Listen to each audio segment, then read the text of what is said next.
The hero's adventure begins with a call to action. Something disrupts the comfort of the ordinary world and presents a challenge or quest that must be undertaken. Please allow me to introduce our first presentation, A World of Possibilities, A Need for Compassion by Dr. Reema Hammoud. Dr. Hammoud is the AVP of Clinical Pharmacy at Sedgwick. Reema earned her doctorate of pharmacy from Ferris State University in 2006 and has 9 years of experience as a pharmacist. She's a board certified in pharmacotherapy and has experience working in a magnitude of settings such as communities, hospitals, and psychiatric centers. We begin our journey with Dr. Reema Hammoud. Thank you, Greg. Growing up in a third world country and living in a joint family system, I was taught to appreciate the little blessings of life. I lived in a home with a grandmother who raised 10 kids as a single mom, and with a mom who was a young widow. I was taught early on the values of being a strong, self-sufficient woman. When I moved to the United States as a teenager, those values moved with me.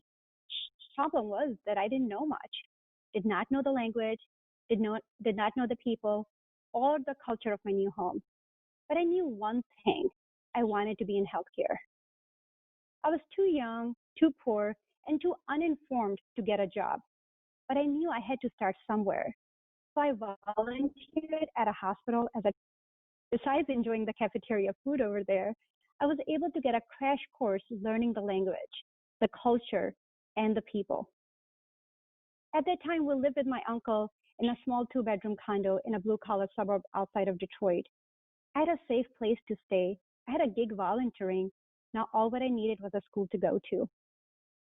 Pakistan did one thing right, and that was teach me math and science at a much advanced level compared to my American counterparts. Therefore, at the naive age of 14, I was able to enroll as a senior in high school. While assisting with the care of my elderly mother, I noticed she was on a lot of drugs. She was fighting with multiple comorbidities, and her medication regimen was quite complicated. So I then had an idea to shift my volunteer from a transporter work to the pharmacy so I could have a better understanding of her medications and help her better. At the pharmacy, I started paying attention to the certain drugs my grandma was on and learned the pharmacology of those drugs to better understand how they affected her.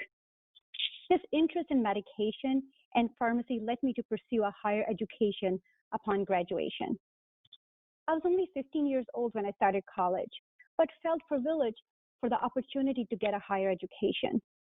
My mom worked limited hours as a clerk, earning minimum wage, and my brother worked at the airport to support me. This was no easy task and only became increasingly difficult as this was during 9/11. After that date, so many things changed for all Americans, but we were especially affected. We were not spared of the backlash the Muslim community faced after 9/11. Family was laid off, and finding work was hard. Living, working, and studying under constant scrutiny and suspicion was not easy. But our family ties were strong, and our love for each other always kept us together. And all through it all, in some weird way, we felt more American. My family and school kept me sheltered and in a relative bubble. But bubbles burst. And as soon as I stepped into the professional world, the safety of school and the love of my family could not always be there to protect me. Being a Muslim woman of color, it was not difficult to get picked out of a crowd. You stick out, but not necessarily stand out. It is easy to get overlooked for your accomplishments, easily get stepped on for promotions or accolades. I have practiced pharmacy in multiple industries, from retail to hospital to the insurance industry. Only the names have changed. The challenges were often the same. I was fortunate enough to meet people who not only guided me through various aspects of life, but also provided me with the opportunities to succeed. I went to Ferris State Pharmacy School, which is a small town university in the midst of nowhere. Having been in the United States for only 3 years, I had only a vague understanding of pharmacy and not really aware how pharmacy works. In Pakistan, everything is over the counter. Volunteering at a drugstore to learn about my grandma's medication helped me a little bit, but I did not have the guidance that would have helped choose a career path. to help students who are in a similar position as I was. Today, I sit on the Career Planning Task Force for Ferris State University to help guide students to a pharmacy-specific career path, something I didn't have in graduate school. I lived with a grandmother growing up, moved to the United States and lived with my uncle, went to the pharmacy school and lived in a dorm. I always had a shelter, but never a place I could call my home. When I graduated from pharmacy school, the first thing I did was buy a house for my mom, a place she could live in peace and focus on other priorities of life. I never forget the look of pride and joy on my mother's face. Today, I help women build homes through Women Build, a Habitat for Humanity program, because I want that same feeling of joy and peace for every woman, for every mom, for every daughter.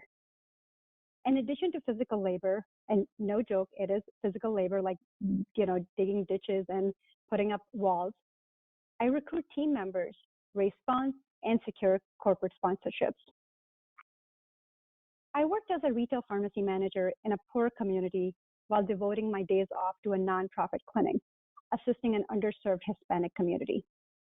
After the birth of my older daughter, I accepted a position at a state-run psychiatric hospital, serving those with severe mental health disorder.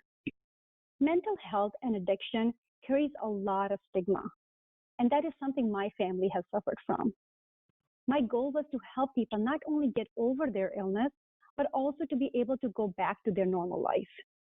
I have worked with immigrants, those struggling with mental health conditions, and diverse patient populations to not only find care, but also a place in society. I went through numerous hardships, but I was always backed by family support. People in Southwest Detroit do not have the same privilege. Lack of healthcare is one thing, but social support is a much bigger issue. Through Southeast Michigan Alliance for Addiction-Free Communities, I was able to help educate patients and providers on substance abuse and mental health. We created tools for the payers and employers to support their injured worker. And through my work at Sedgwick, I was able to further support these efforts through Provider Network.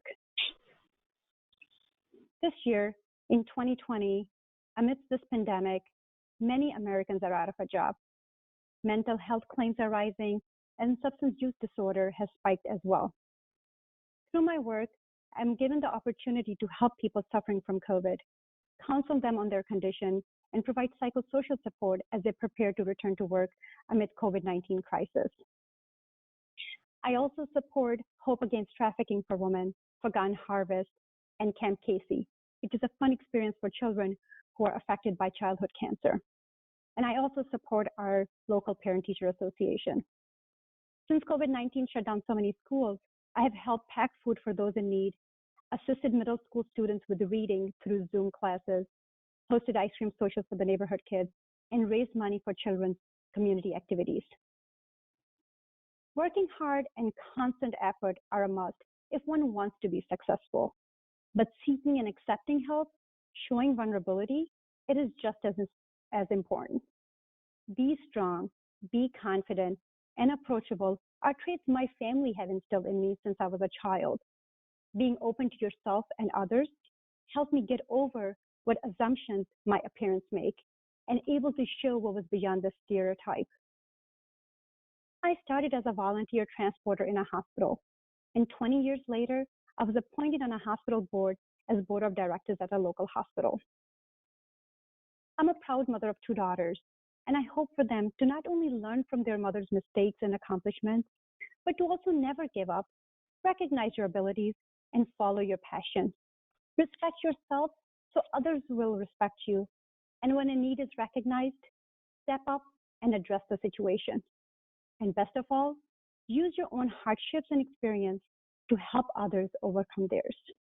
Thank you. Thank you for listening to my story.